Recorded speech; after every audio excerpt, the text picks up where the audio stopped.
Welcome to அம்மா பொண்ணு சமையலறை. இப்போ அடுப்பில் வந்து ஒரு 1/4 கப் அளவுக்கு பாசிப்பருப்பு எடுத்துக்கோங்க. அது நல்லா வந்து ட்ரை ரோஸ்ட் பண்ணி எடுத்துக்கலாம். நம்ம வந்து அடுப்பில் வந்து மீடியம் ஃப்ளேமில் வச்சு நல்லா ட்ரை ரோஸ்ட் பண்ணுங்கள். அப்போ தான் வந்து ரொம்ப நல்லாயிருக்கும். இப்போ நல்லா ட்ரை ரோஸ்ட் பண்ணியாச்சு. இதை நான் வந்து நல்லா ஆற வச்சுக்கிறேன். அதே பேனில் வந்து 1/2 கப் அளவுக்கு தண்ணி சேர்த்துக்கலாங்க. தண்ணி வந்து நல்லா கொதித்து வரணும். அது வரைக்கும் நல்லா வந்து கொதிக்க விடுங்க. இது கூடவே வந்து கொஞ்சமாக சால்ட்டு சேர்த்துக்கலாம். சால்ட்டு சேர்த்துட்டு நல்லா தண்ணியில் கரையிற அளவுக்கு வச்சுட்டு நம்ம கொதிக்க விட்டுக்கலாங்க. இதில் இப்போது நான் 1 கப் அளவுக்கு வந்து ரவை சேர்த்துக்க போகிறேன். தண்ணி வந்து நல்லா கொதிச்சிருச்சுங்க. கொஞ்சம் கொஞ்சமாக சேர்த்து கட்டிகள் எதுவுமே இல்லாமல் கிளறி விட்டு எடுத்துக்கோங்க. மீடியம் ஃப்ளேமில் வச்சுக்கோங்க. ஹை ஃப்ளேமில் வச்சுக்கிட்டிங்கன்னா ரொம்ப வந்து சீக்கிரமாக வந்து தண்ணி உறிஞ்சிரும். நமக்கு வந்து ரவை வெந்து வராது. இப்போ நல்லா கிளறி விடுங்க.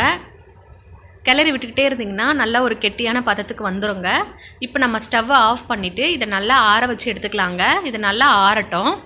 இப்போ அதே பேனில் 1 டேபிள் ஸ்பூன் அளவுக்கு நெய் சேர்த்துருக்கேன். 1/2 கப் அளவுக்கு துருவின தேங்காவை இதில் சேர்த்து நல்லா வந்து ஃப்ரை பண்ணிக்கலாங்க.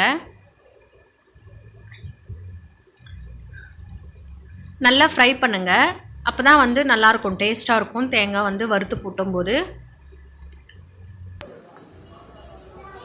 இது நெய்யில் நல்லா வறுத்ததுக்கப்புறமா ஒரு 1/4 கப் அளவுக்கு வெல்லம் சேர்த்துக்கோங்க. பொடிச்ச வெல்லம் உங்களோட இனிப்புக்கு தகுந்த மாதிரி நீங்கள் சேர்த்துக்கலாம். நான் வந்து 1/4 கப் அளவுக்கு தான் சேர்த்துருக்கேன். இப்போ இது நல்லா வந்து வெல்லம் கரைஞ்சி வரணும். அந்த அளவுக்கு நல்லா மிக்ஸ் பண்ணி எடுத்துக்கலாம். இதில் வாசனைக்காக ஏலக்காய் தூள் சேர்த்துக்கிட்டு நம்ம பொடிச்சு வச்சுருக்க பாசிப்பருப்பு பவுடரை இதில் சேர்த்துக்கலாங்க. குறன்னு தான் அரைச்சிருக்கேன், ரொம்ப பவுட்ரு மாதிரிலாம் நான் அரைக்கலை. அதை நல்லா வந்து மிக்ஸ் பண்ணிவிட்டு நம்ம ஆற வச்சு எடுத்துக்கலாம். இப்போ நல்லா மிக்ஸ் பண்ணியாச்சு. நான் இப்போ ஸ்டவ் ஆஃப் பண்ணி ஆற வச்சுக்கிறேன். இப்போ ரவையோட மாவையும் வந்து கொஞ்சமாக எண்ணெய் விட்டு நல்லா பிசைஞ்சு எடுத்துக்கோங்க. நல்லா சப்பாத்தி மாவு பதத்துக்கு பிசைஞ்சி நம்ம அதிலிருந்து சின்ன சின்ன உருண்டைகள் எடுத்து நம்ம வந்து கொழுக்கட்டை சைஸில் நம்ம வந்து தட்டி எடுத்துக்கலாங்க. இப்போ இந்த அளவுக்கு நான் தட்டியிருக்கேன். இதில் தேவையான அளவுக்கு பூரணத்தை நம்ம இதில் வச்சுட்டு நமக்கு பிடிச்ச ஷேப்பில் நம்ம பிடிச்சிக்கலாம். நீங்கள் உருண்டை ஷேப்பு, அப்படி இல்லைன்னா கொழுக்கட்டை ஷேப்பில், அப்படி இல்லைன்னா சிலிண்டர் ஷேப்பு, உங்களுக்கு எந்த இது பிடிக்குமோ அதுக்கேற்ற மாதிரி நீங்கள் வந்து செஞ்சுக்கலாங்க. நிறைய ஸ்டஃபிங் வச்சிங்கன்னா தான் நல்லா டேஸ்ட்டாக இருக்கும். ரொம்ப ஹெல்த்தியான ஒரு ஸ்நாக்ஸ் ரெசிபியும் கூட.